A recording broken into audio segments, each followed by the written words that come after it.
here. Oh, this is your book. That's my book, yeah. All right. I'm pulling up my One. notes from last time. Okay. Hi.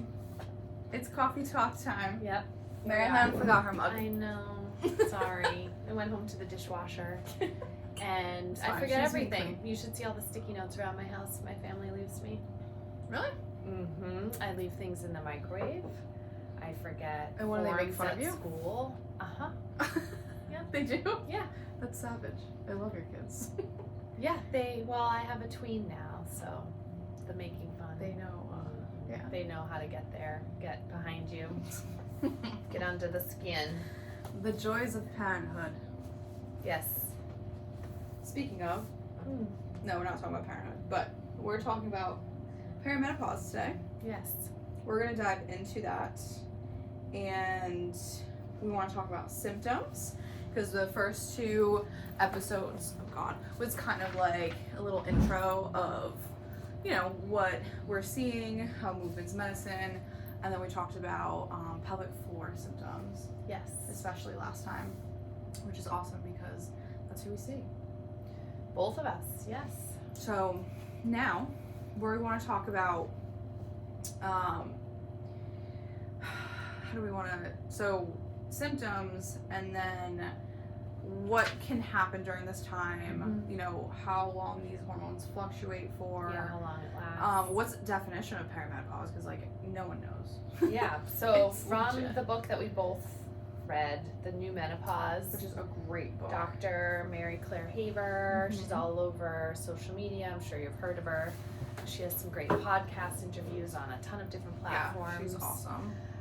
She defines perimenopause as the extended transitional stage that happens before menopause, so everybody knows that already. Yep. But it's initiated by fluctuations in hormone levels, primarily estrogen and progesterone. And really the distinguishing symptom that you would experience is irregular periods. So super tricky if you're someone who already suffers from irregular periods. So Yeah, the so you don't PCOS crew, Yeah. any tough. history of thyroid disorders that affects your menstrual cycle. So just keep that in mind if you're, I think this is why we're both trying to get this information out there. The younger, the better that you start to learn any information about the female body. Yeah, exactly. Because it can be confusing, especially, PCOS too. I mean, we can dive into that, but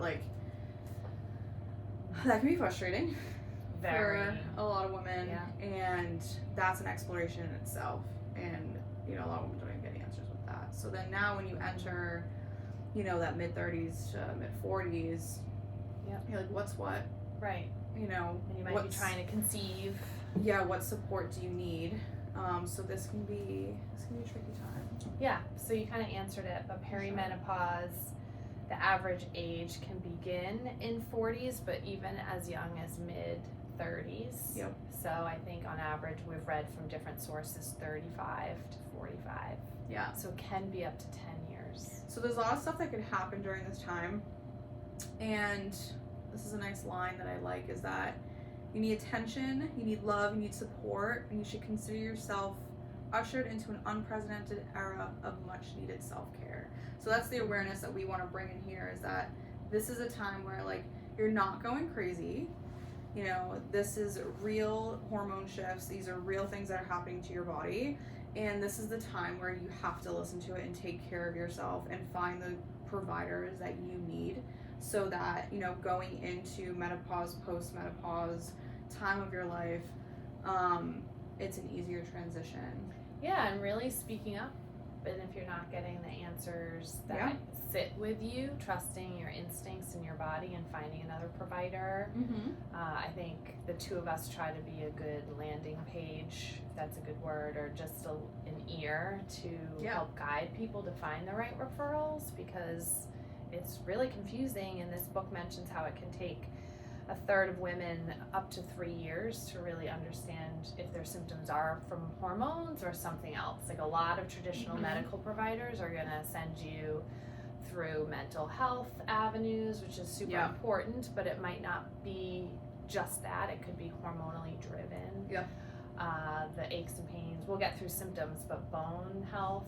Mm-hmm. So any inflammation in our joints, then you're going down that ortho path, which isn't a bad thing, but if that's not the driver, so you need someone that's putting the whole clinical picture, Exactly. hearing all the symptoms and spending enough time. And that's probably the biggest hurdle, is that not spending enough time, you're getting rushed, and then you can't be able to express all that.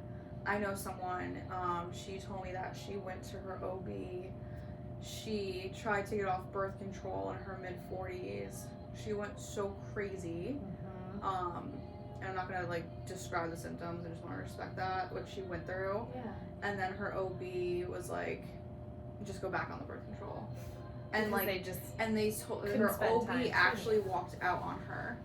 Oh my goodness. Yeah, legit, and was just like, I don't believe, like, not, I don't know how she described, like, but basically saying, like, I don't believe in what you're saying, I don't go down that avenue, I'm not talking about it, essentially. Instead of another way could be, even if you feel like you're in disagreement from a professional clinical standpoint, which I'm sure you and I have both been in those cases where you know, your ethos maybe just doesn't match up with your patient, but you wouldn't just leave.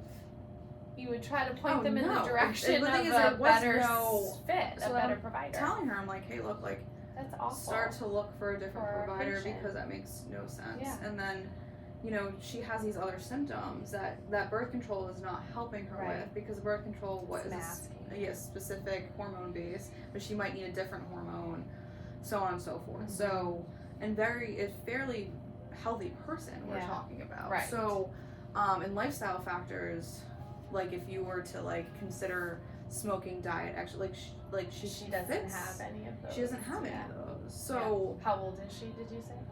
Or are she's 47 now. So, and she was tried years ago to get off of it. And so, does she have kids? Yes. So like that's where it's like, okay, we need to find that support then. Yeah. Because if someone's going to show you up, and a lot of people, and like we went to the menopause screening, and they talked about how a lot of them don't want to hear it. Right. And we talked about the previous episode where it's like, hey, they can't be an expert in all three phases. Yes. Let's just say the three main phases of life or a woman's cycle, right? So when it comes to that menopause, it's just so intimidating. Like, I haven't done my research, but and this doesn't even, I think, to touch on that too, like if you're with a provider who's not doing hormone replacement therapy, that doesn't necessarily mean that's what you need. Not everyone is going to need hormone replacement therapy. No, not at all. But just to put a name on why you're experiencing things can bring you so much peace as the patient. Yeah. So you're not ready to go, you know, walk out the door on your family and quit your job and feel like there's something really wrong with you. Because that's how some of these people really feel. You feel like you don't even know who you are anymore. Yeah. And then to have an MD dismissing you. That is like... the shame in that. Exactly. And the emotions. And then you're left like, well, then it's me. There's something wrong with me. Exactly. And yeah, that's what she thought, like, there's something seriously wrong with me. And I'm just like... No. Yeah. You need to just find someone that's going to listen to you. Yeah. So if someone's experienced this, you're not alone. Yeah. So let's dive into that even more then. Yeah, and maybe to even follow up that I learned from this doctor is that there isn't a test to know if you're in perimenopause. Correct. So that's where the difficulty is. There's no hormone test. Many people have probably heard about the Dutch test. That's not often accredited by a lot of medical people, but we're not talking about that. It's unfortunate, but it's only classified retrospectively. So I think once you're in menopause, then you can identify when you are in perimenopause. Yeah. So my advice to a lot of my patients is that if you're just feeling like this is different, like you might have had painful cycles or irregularity, but something's different now, start to jot them down, have it in, we all have these smartphones now. Yeah. Just so take notes, so then you can look back years later or even a month, you know, whatever, however long. Mm-hmm. But you have a timeline so that when you find a provider, you can say, oh, this was like, let's say something's starting at 40 or 41, but it's not so, it's not impacting your day-to-day too much. But then at 43, 44, 45, all of a sudden it's like, okay, then I have X, Y, and Z piling up. Yep. You can kind of look back at when things might have started changing. Yeah, absolutely. That's a good idea. Start writing it down. A lot of people now, the younger ones, those you young folks, have period tracker apps. Oh my god, well, that didn't it's so exist awesome. For me, I didn't have my Oura Ring, which is like, my mom makes fun of me. She goes, "What do you not know your cycles every 28 days? Why do you need something to tell you?" I'm like, not every 28 days. You know, I come from hereditary, like, I'm 28 days to the day. My mom has always been 28 days to the day. That's so good. So there was never any, that's amazing. like, so that's why she shamed me. Wow. She Oura Ring shamed me. She's like, what do you need that for? I love that. Well, it tracks so many others. Highly suggest the Oura Ring too. No. Have you got it yet? Not yet. Come on. I know. It tracks I've talked about this for temperature a year. too, so you know when you're luteal and follicular. Like, it's just, I see my patterns. I know what week I'm not going to sleep as well. Right. Because my temperature's rising. Like, yes. And I'm like, okay, I need to chill. Like, I should, because last night I was like fitful, sweaty sleep, and so I'm like, oh, am I getting my period soon? But I'm just kind of like, Laura would tell you. It, right? Your temperature would tell you. I know. Just do it. Just do it. Anyways, okay. Okay, symptoms. Let's go through symptoms. I'll name like. Do you have the list? No. Okay. We're gonna look through the here. Annoying friend. So I didn't bring her notes. I didn't bring my mug. I'm gonna list. And she came to work today. How did she even do this? Okay. I'm gonna list half of this. I give my patients good care. That's all that matters. Yeah. Other than that, we're just chilling. This is, I think we listed these specifically because we can help with these. Yes. These are more. But there is a long list. Right. But this is more, we're a little selfish with this one, but understanding that there is support and we can support you through these situations. Yes. We'll get more into and these. We could even list maybe in another episode, or I have some here, things that are outside of our scope, just so you don't feel like you're alone. Her favorite one is itching ears. Because I have it.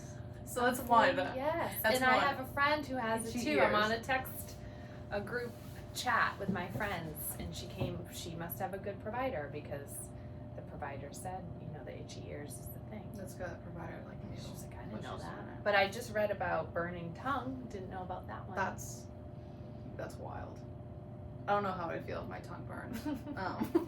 I wouldn't be excited. I know. I shouldn't be laughing about it. No, this is not. So like the list it's is just like really weird. Wild. It's so weird. Also, there's dental. There's a lot of dental. Anyways, yes, we'll your teeth besides, will fall out. Yeah, I'm going to the dentist this week. I'm going to ask them about it. I think my mom had that issue. I'm not going to say it out loud. Okay. Anyways, because my mom's the only one watching this. Okay. Here we go. Anxiety, joint pain, arthritis, body compositions, belly fat, brain fog, chronic fatigue, decreased desire for sex, pain with intercourse, depression, fibromyalgia, frozen shoulder, genitourinary syndrome. We talked about that last time. Yes. She does the second half now. Yep. Insulin resistance, IBS, irritability, menstrual cycle changes, mental health disorders, migraines, mood changes, muscle aches, osteoporosis, sarcopenia, which is loss of muscle, sleep disturbances, and TMJ. And the sarcopenia, clinically, to get that diagnosis, you're more in your 60s, but we start to lose our muscle mass at 30. Yeah, you gotta weight train. 30. I could just say you have to weight train like 100 times. That's why. And then osteoporosis, what is a great preventative activity for that? Weight training. Yes. Gotta move load. Yes. Gotta be able to handle load. Weighted vests are good. Oh my god, have you done rocking before? No. I want to make my own. I have a friend that rocks. That's really cool. Just gets a Amazon. So I think if you really don't like weight training, but I don't think anything I've asked you, I've asked a trainer that I also highly recommend, and you're also chiro, but I think of you too with your personal training background, which makes you unique. Thank you so much. I've asked a few other people in the industry, and it seems like there really isn't a substitute. So yes, the vests, this isn't my scope so much, like they're better than not, but don't you think lifting a weight is better than walking with a weighted vest? Or do you hate to make people steer away from it? No, I think you should walk with weight. If that's what you have access to and that's what you want to do, yeah, do it. It's added weight. Like, right. Yeah, 100% do it. Yeah. If you don't want to weight train, start rocking. Sure. But then some people I've talked to have really said nothing tops weight training. No, because you're putting your joints in load. Full range of motion, Right. and like you need to progress that. Like you might, like let's say you are rocking, and you know you're doing miles and miles and miles and like 20 pounds. Right. Like there's got to be a point you gotta up the weight. Yes. You know what I mean? So that needs to keep progressing. Yeah. So that's the like, even if it's rocking, if it's weight training, there has to be progressive. And like, don't get me wrong, like you hit 80s, you know, you don't have to progress to like a PR deadlift. I don't know, but yeah. My thing is like, People you should be able to lift your body weight. Yeah. You have to do 11 push-ups as a female. I know. Who said that? Did we talk about that last time? Mel Robbins. Well, it was who she had on. She had the And doc. why was it 11? She had the doc. I don't know. But now I do 11 minimum when I do push-ups. So I have really bad push-ups and pull-ups. We gotta talk about that. But don't you think wingspan makes a difference? That's always been my arms have a longer way to go. You were blessed. But yes, it is harder when you have a longer. But I think it doesn't matter. Like in terms of longevity, I have to be able to. What was it? 11 push-ups. It was 11 push-ups. And then I'm gonna look up which doctor that was. Dr. So Wright? her name properly. Right? I think it's right. Okay. I believe you. So do 11 push-ups, which is hard. Like, and I think Mel Robbins was like, girl push-ups, first off, stop with the girl push-ups. And they should knees are not down. You gotta get your knees up. Yeah. We got it. Everyone can progress to it. Just, it's uncomfortable. It takes time. While she's looking that up. It was the orthopedic surgeon, yeah? Yeah. Yeah, Vonda Wright. Dr. Vonda Wright. I'm impressed. You got it. Great memory. Now if yours is better because you're not in perimenopause That is yet. true. Here we go. She has chronic fatigue. I do. I'm not laughing Brain about fog. it. I don't know what that is yet. The brain fog is so infuriating. I have it around my cycle. I couldn't even imagine. So hormones, right? Yeah.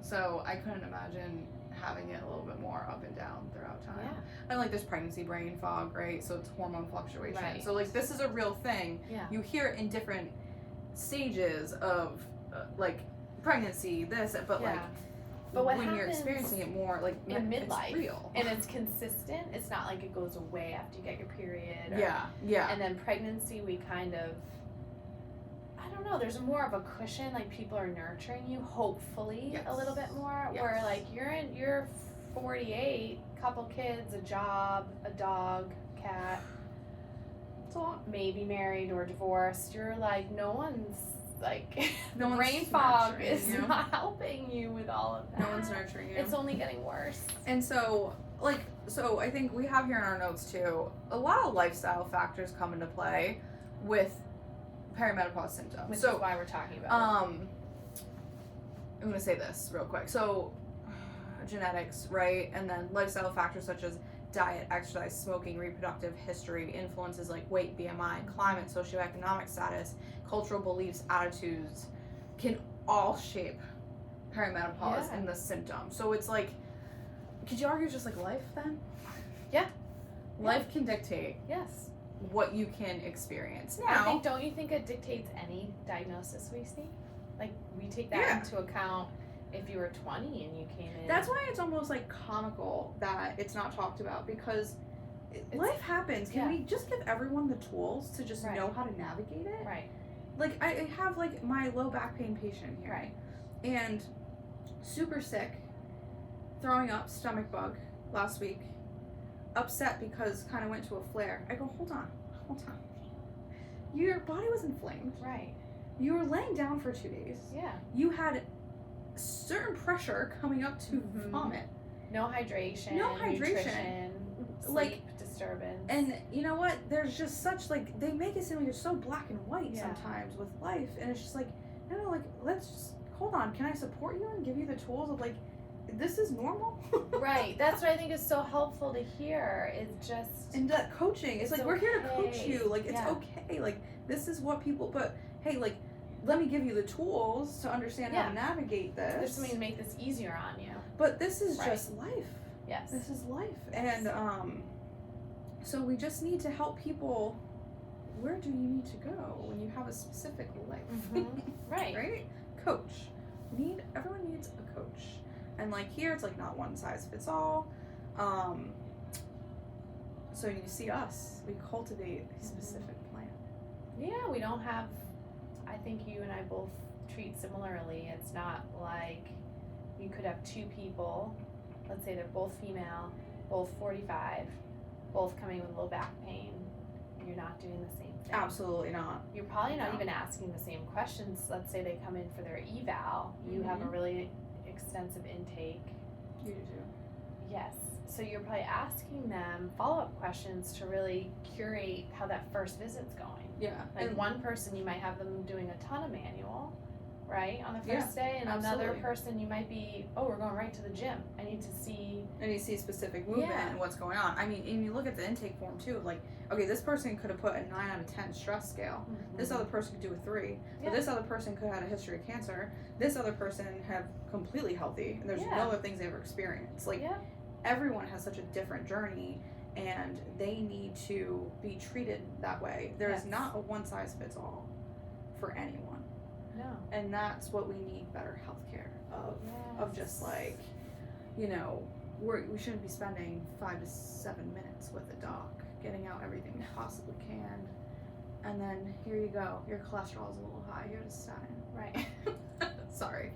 Yeah, you must see that a lot. My cholesterol is always high. I also work out all the time. Yeah, there's some genetics in that. The working out genetics or the cholesterol? The cholesterol. My mom doesn't work out. Love you, Mom. I wonder if we can get through an episode without referencing our moms. We won't. There's no way. Our moms are our best friends. I love Helen too. Yes, Helen's lifting the weights, the heavy weights. That's right. So you kind of touched on it, and I was looking at this chapter in terms of. Yeah, what else do we want to mention now? Well, you were mentioning genetics, and then what I've always gathered from a couple of different sources.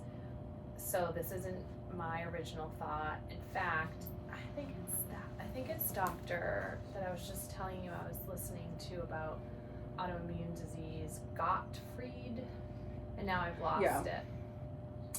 I feel like I follow her.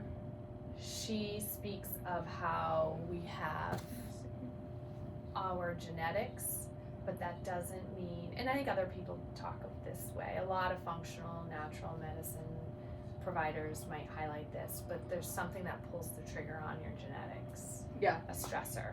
Yeah. So just knowing that your grandmother or your mom had a certain diagnosis doesn't mean, or a horrible menopause journey, that doesn't mean genetically that's your only, because of your genetics, that's your only trajectory. Correct. It gives you information and that timeline, like we're known to start menstruating at the same time as our moms and grandmothers and sisters and aunts. There's some science behind that. Yeah. But I think what we tried to preach is that we can help decrease the likelihood of then your body experiencing those symptoms. And just guiding you in a healthier way. Yeah. Versus like we don't have to settle for like, my mom got this, my mom got that. Like it has to be like that. Like no, it does not. And that's a narrative. That's a whole other like we have these narratives, right? And then that sets you up. But you know what? Sometimes it's an MD. Sorry, I'm not like. But there's a doctor, a provider that says, "Oh, genetics, it could even it's have been going to happen a to you." PT who wasn't a great fit. And what happens is they tell you this, you label yourself. Yeah, like that. I've done it, and it's just like, and I've been there too. And so like, I remember was that way with my diastasis. I've been told I'm going to get arthritis in my right shoulder because I had surgery there. Yeah. Okay, sure. I'm not. Yeah, there might be a different likelihood, but like, okay, I'm gonna do all the healthy factoring things. in your lifestyle. Like, you see my future, crystal ball. Right. Did you ask me how often and I work out? There's one. Did you ask me what I do for a living? You tell them. Crazy thought. Get it all out my here. My God, it makes me mad. Well, because there's a difference between giving information that's beneficial, and I don't mean holding. I always tell my patients everything I find. But there's a gentle way to give the info. There's an informative way, a supportive way, versus, hey, you're gonna have arthritis when you're 50 in your shoulder because you had surgery. That's literally what other providers will say. And I'm not saying I've never done that. I don't we were all new to the scene at some point. Yeah, like new to the scene. You have to learn how to talk, but yes. Change your wording. You gotta change your wording. Get better with time. How you communicate, and I think like a fine wine in our wellness space. It's true, but I think that's something that we've mastered is that communication, and that's why we've had the confidence to branch out and do our own thing. Is because we are taking that different approach and be able to her business is nurturing wellness. She literally nurtures people. In every way. Yeah, I tried to go with other names, but I tried to create what I wish I had with my own postpartum pregnancy and postpartum, and just the kind of like the arthritic example. Mine was, you have diastasis, but when you're done having babies, you can just have surgery. Yeah. Okay. And pain with intimacy, you don't really have to have sex again.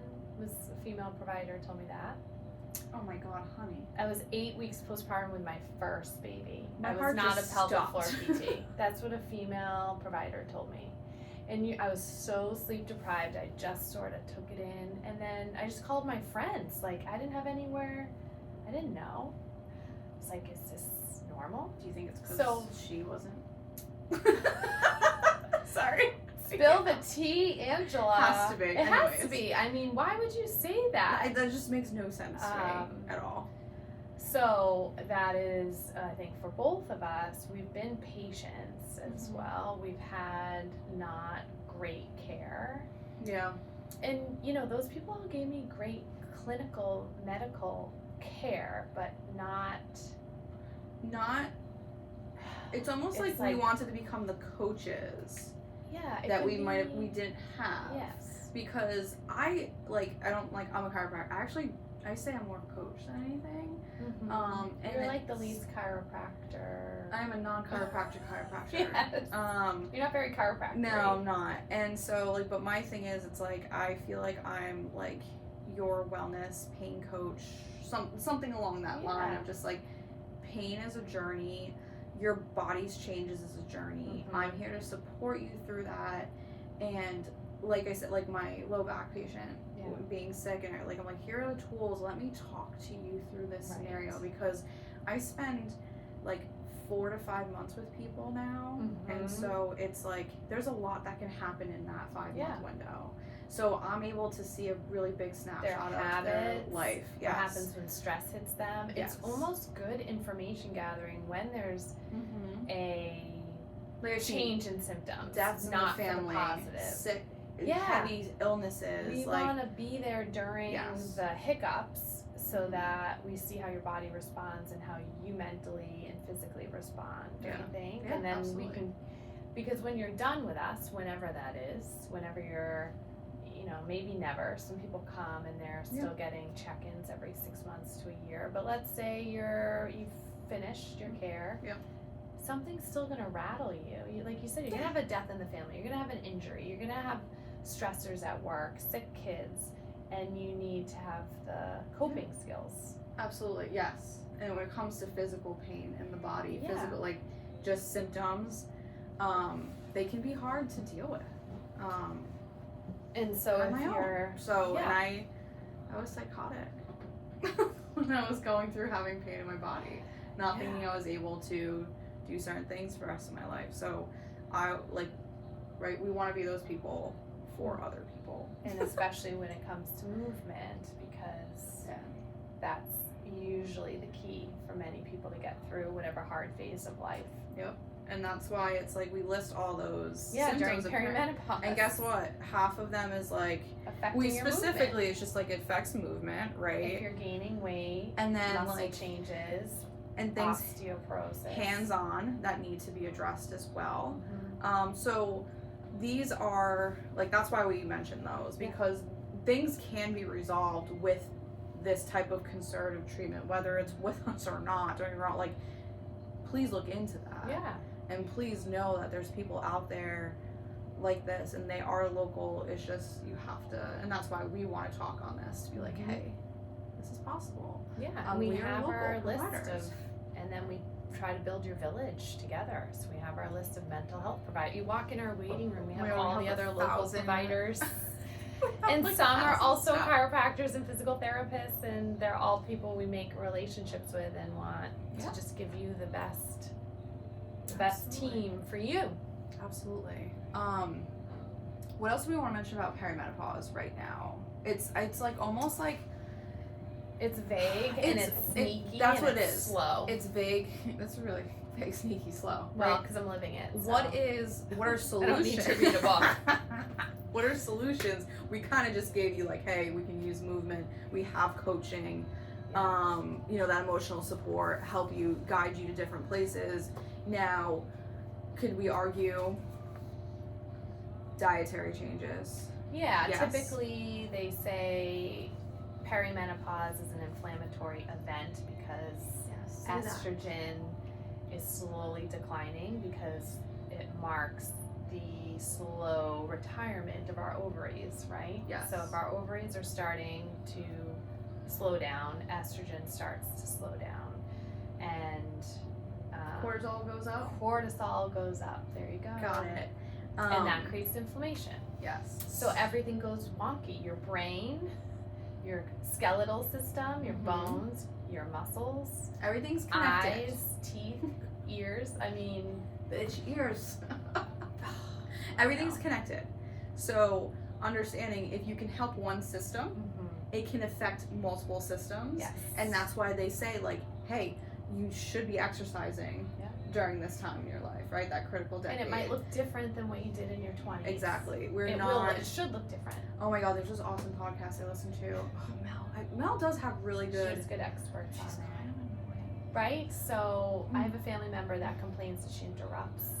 All her she does. experts. And I've just gotten into like listening to her more frequently. I'm like, Mel, shut up. She had Dr. Stacy Sims on. Yes, Isn't that a good one? Love Stacy Sims. If you're looking for She's someone, so knowledgeable. she's all about. She's done. I mean, she's so reputable. Is she in Australia now?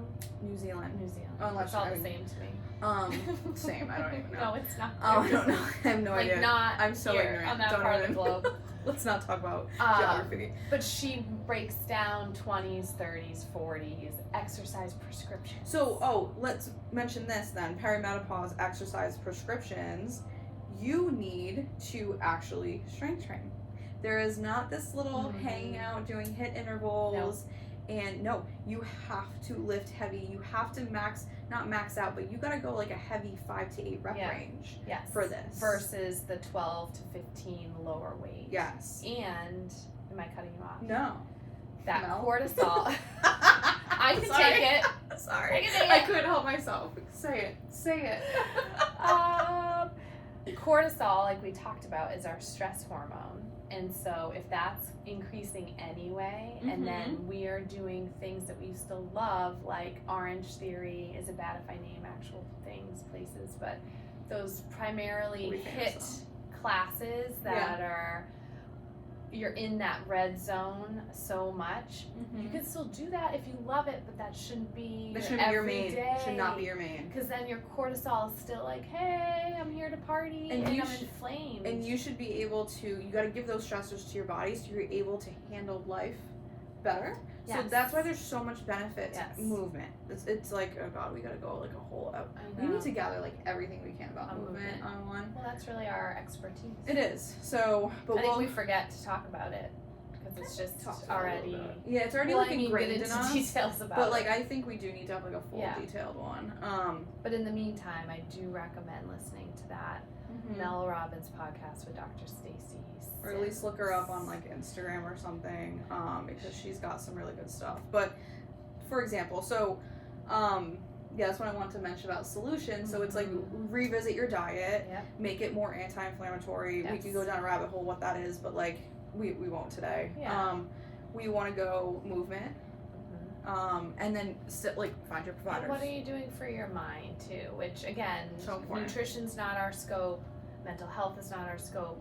But if we do not talk to you about it, it's not providing you the holistic care that we both really prioritize. So we like to at least inform you of how it affects your movement in your body. So yeah, our emotional health is huge. Huge. Absolutely huge. So, and what else are we missing? Yeah, and getting an MD and someone on your team that really listens, and I think you guys have similar ethos, is huge. Yeah. And hormone testing in the sense of whether or not it's functional, and you're looking at Dutch tests versus what traditional medicine will test. Still ask for thyroid markers and really specific ones. And there's more that, some MDs will do your research to see what you should look for. Yeah. Anemia. What I'm missing them because I didn't write them down to talk about. But so you have a baseline. So then in a couple months, 6 months to a year, needs to be checked a little bit more. but what's thoroughly. wonky about our hormones, and they say to not do a Dutch test, and why you can't, and why you can't diagnose perimenopause is because they're within a day. Your hormones can be doing such a funky dance. God, I can only imagine. So I just mean more for like yearly. Yeah, for sure. And to know what they were like in your 30s versus 35, 40. Perfect. Because you could be like me, where I didn't see a general provider when I was going through pregnancies. It's like, oh, I have a provider. But then I wasn't getting my thorough blood work. I do make sure I get my blood work every year. I think. And then just know some of what our norms are in the U.S. for normal ranges in traditional medicine might not always be. Oh, that's a whole rabbit hole. Just gonna drop that Just there. find the right person for you, please listen. And if you're feeling like you're off still, then trust yourself. Yes, absolutely trust Don't yourself. always go off labs. Trust your intuition. We are with a provider that changed my life in different ways years ago, but she has looked at different panels that weren't even in the red, and we saw how this could really go downhill. She's like, hey, we need to do a specific protocol and get it under control. I love her to death. So yes, because here we wait for things to be a problem and treat the problem, and why not? Stop coming to us in crisis mode. Yeah. Why not get ahead? Let's be proactive. Let's get ahead. Yes. Because life will be easier and it will feel. You can fill your cup faster. Yeah. It'll be really good. Another thing we talk about: lower your alcohol intake during this it's time. Inflammatory. There's unfortunately the studies show that It's there's no beneficial alcohol intake, and that can mess with hormones. And I love alcohol. I love the taste of it, and I can enjoy a Manhattan on the rocks. You just go right to it. Yes. I am a 50-year-old man. I love it, but there's just, and I have my women in here that they're like, yeah, I'm like a glass a night plus, and unfortunately there's just no benefit to it. And do you ask about alcohol on your intake? I think no.